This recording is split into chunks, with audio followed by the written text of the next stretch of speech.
It's good to be here, and thank you so much to the NF Midwest team for inviting me to share a bit about our research. And I'm really excited to share about this project, which is really studying cutaneous neurofibromas through a large clinical, genomic, and photographic registry. And the reason I'm so excited to share about this project is because so many people probably here who are listening to this are involved in this study, and this has really been a joint partnership with um, participants all over the world, actually, all over Europe and the United States, and a big partnership with NF Midwest to make this happen. So I'm excited to share about it, share some of the preliminary work, to tell you a little bit about what we're doing. And for those of you who don't know me, I'm Kavita Sarin. I'm an associate professor of dermatology at Stanford, and we're very interested in studying cutaneous neurofibromas.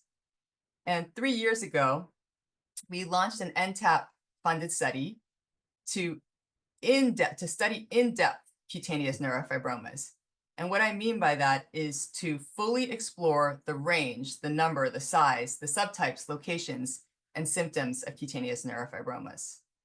To fully understand which specific features of cutaneous neurofibromas most impact the lives of persons with NF1. Is it the number? Is it the size? Is it the height? Is it the type? Is it the shape? So on. And to identify genetic markers that can predict who is likely to develop increased numbers of cutaneous neurofibromas. And why this is important is if we can predict who might develop more cutaneous neurofibromas or who might develop no cutaneous neurofibromas, we might be able to better design preventative treatment trials. And as you can imagine, these are great questions, but they're not possible to do in a vacuum or a void. In order to be able to study any of these questions, we really needed to partner with hundreds of people with cutaneous neurofibromas who are willing to share about their lives, their experience, photographs of their cutaneous neurofibromas, and their genetic data in order for us to study this.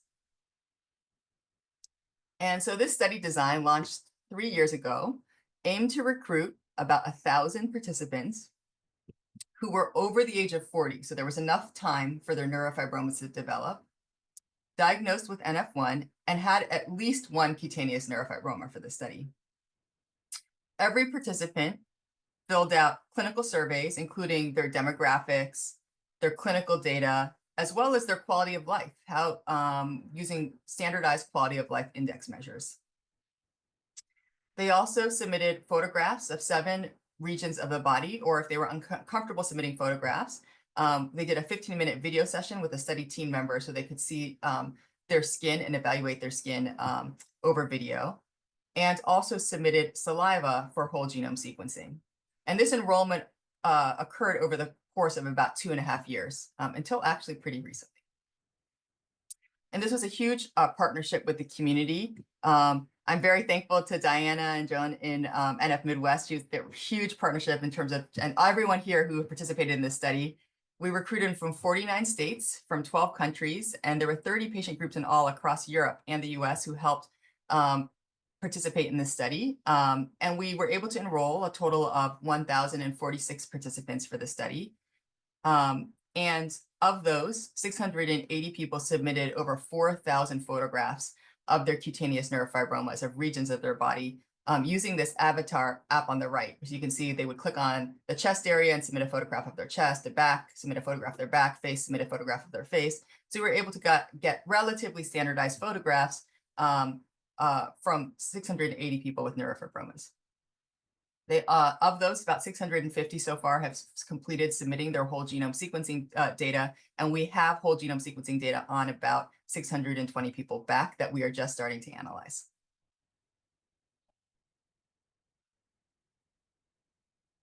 So what do we do? So for everyone who has participated in the study, what happens when we get your data? Well, a lot of work.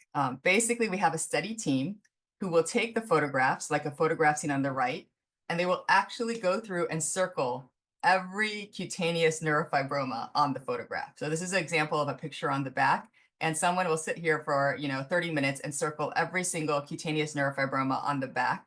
And that generates a score, which is shown here on the right. This is a map. So you can see each of these white spots is now a cutaneous neurofibroma. So this neurofibroma relates to this neurofibroma is this neurofibroma, and so on. And these maps are then fed into a machine that's actually we're trying to, and it's getting better and better at actually being able to automatically do this, so that in the future we can just feed in photographs and it will automatically be able to circle and count every neurofibroma in the photograph. And that gives us size information and number information. But for this original cohort, these are being done manually, and over 250, now it's closer to probably about 400 photographs have been individually circled to generate detailed data on neurofibromas. And in addition to the circling of neurofibromas, every photograph is manually scored for the subtypes of neurofibromas that are present, the colors of the neurofibromas, the locations of the neurofibromas, to really generate a comprehensive picture without seeing someone in person of what their skin looks like. And so what are simple things we can do? Well, we can start answering questions we were never able to answer before, thanks to your participation. Things like, is there a pattern to neurofibromas? I mean, everyone sort of develops neurofibromas. Is there any type of pattern of distribution? And can that pattern of distribution actually tell us about maybe how neurofibromas develop? Is it completely random? Or is there something that's sort of predestined at birth or during development? And to look at this, we did a simple thing where we drew a line down the spine of every photograph, a back photograph, and actually just patterned the neurofibromas by an X and Y location, their distance away from their spine, as well as their height along the spine. And so in a single image, we can generate for every neurofibroma a count of how many neurofibromas are X distance away from the spine. And so we can generate basically a body map of neurofibromas. And if you put all of these photographs together, you can see that on the left here, we can actually see that neurofibromas do have a distribution. They are not randomly distributed. There are more neurofibromas on the lumbar spine area, the lower back, and they decrease as you go further away from the spine. And this is just not the pattern of normal skin lesions. If you look at moles, if you look at skin tags, or you look at other benign cherry angiomas, other benign skin lesions that occur, they do not have the same pattern of neurofibromas. So neurofibromas have a very unique distribution pattern. While they scatter everywhere, we've seen them everywhere, they seem to aggregate, or the higher number near the lumbar spine. And this, to me, may suggest that the precursors for neurofibromas actually develop and go to certain locations during development.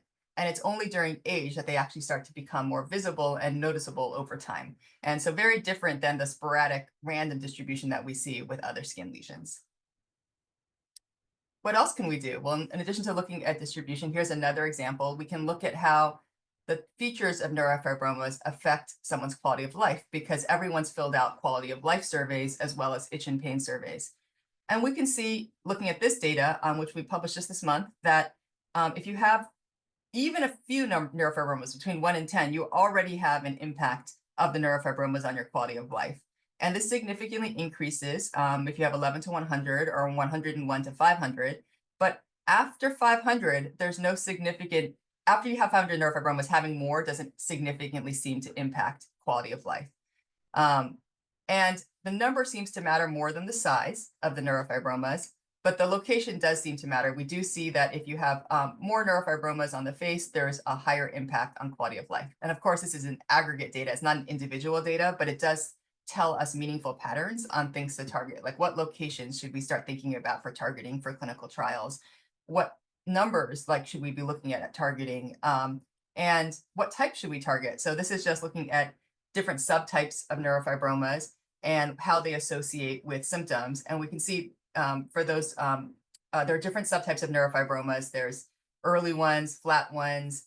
There's a type called globular, a type called sessile shown here, and peduncular. And this is a nice publication that sort of describes these types, where this photograph is taken from. And what we found was that a globular subtype, if you have more of this globular subtype, you're higher likelihood of reporting pain and itch associated with your neurofibroma. So this is an example of size, but we also did the same thing for subtypes, showing that the globular subtype, as well as larger neurofibromas, are associated with greater symptoms. And while some may say, well, that's obvious that if it's larger, it might be more symptomatic, it's not necessarily always true, especially if it's nerve pain, that size would be associated with symptoms. And so it gives us some more information when we're designing clinical trials on what we might want to start looking at when we're targeting neurofibromas to improve quality of life.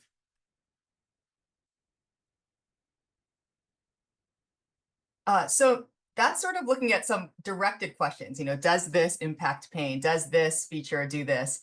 Well, what about unpredicted? What about if we just had a machine learning algorithm try to identify any association? And so Chris Sadie, who's a machine learning expert in the lab, a biomedical data scientist, is analyzing our images. And we have now, actually, it's more like 60,000 individual neurofibromas that have been circled and extracted from the photographs.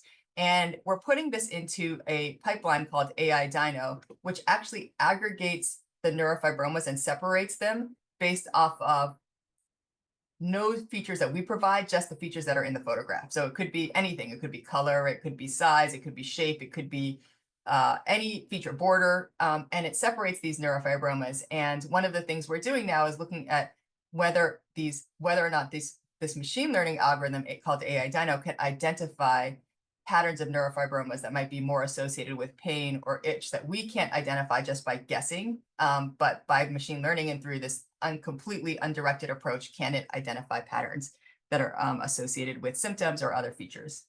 And so that's in progress. But I'd like to also talk about the genetics, because we're really trying to learn as much as we can by integrating the genetics, the images, and the clinical data. And so we have genetic data now. This is some preliminary look we've had with the genetic data. And Michelle Lin is working on the genetics part of this project. And one of the first things was, well, we know already a handful of genetic variants that are associated with either very severe numbers of neurofibromas or no neurofibromas. Is this true in our data set? And so we are able to confirm that this particular mutation is associated with a severe phenotype, because we have 4 patients in our database who have this mutation, which has already been shown, published as associated with a severe phenotype. And you can see that the majority of patients who have this mutation have more neurofibromas, are in our high neurofibroma group, have spinal neurofibromas and plexiform neurofibromas. So it does seem that in our cohort, we're also seeing that this mutation is associated with a more severe number of cutaneous neurofibromas. However, this mutation was actually associated with no neurofibromas in the published literature. And we were actually able to find this mutation in one patient. And this patient does have neurofibromas, has between 11 and 100 neurofibromas, including spinal neurofibromas and lesion nodules. So, and on some level, we're confirming what's been published, but on another level, we're saying, well, there are exceptions to the rules of what's been published, and maybe we need to rethink this particular mutation. Maybe it's not really very predictive of a mild phenotype, and we need more data. So that's sort of some of the things we're looking at. We're also looking at where do the mutations fall, and can that predict the number of neurofibromas? So this is a beautiful diagram that Luli published just of the neurofibromin gene, and you can see that there's different regions or domains of the neurofibromin gene. Some of them have been already identified to be associated with mild phenotypes, but many not, right? Like there's not really that much data that we know about from the location of the mutations.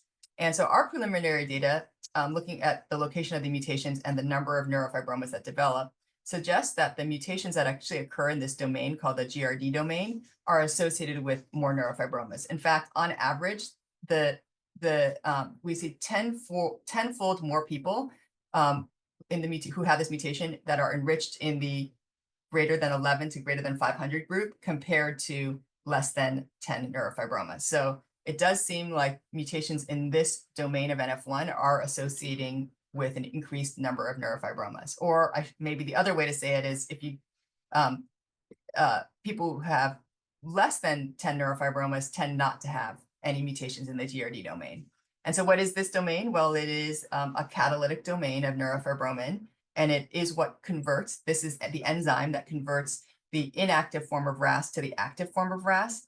And mutations in this domain have been shown with increased RAS activity. So it does make sense that maybe if we're revving up the pathway, if this mutation revs up the pathway more than another mutation, that it might be causing a more severe phenotype.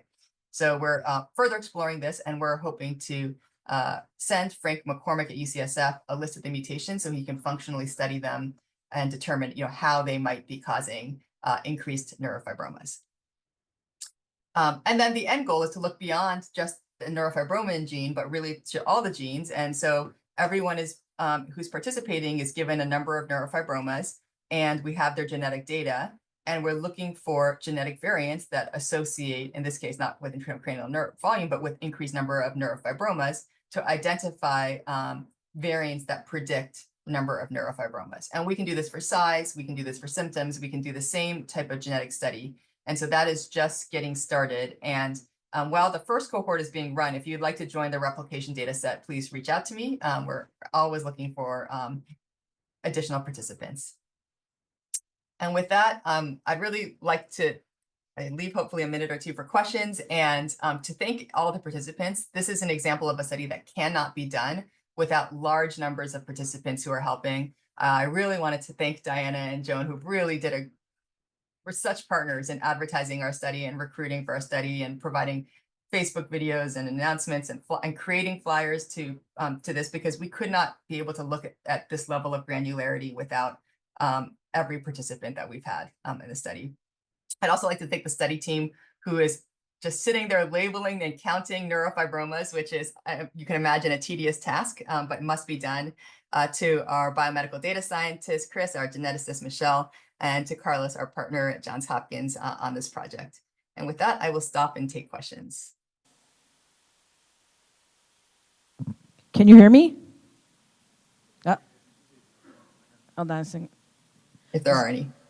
I think we're on mute, so I don't know if it's going to come through chat. Can you hear me? Yep, I can hear you now. All right. Is there any there might not be any questions, right? Do you have any questions? No questions? No questions? I think that was amazing, Vita. Like, I think I love this, Heather, don't you? I think I want a longer recording. We may have to have you do this again or something, because I thought that was really amazing. Thank you, Kavita. Oh, it's just early data, and we're just so thankful because, this is just work that cannot be done without partnership with everyone. I mean, clinical research in general, and you'll hear that across the theme, is that clinical research in particular is really a partnership with everybody who's willing to share data. And we know it takes a huge amount of time and effort. It's inconvenient. It takes trust. And so I just am so thankful to be able to share just preliminarily what's happening in the last 6 months as we've been analyzing the data that's been coming back through all of you. So thank you so much. Thank you.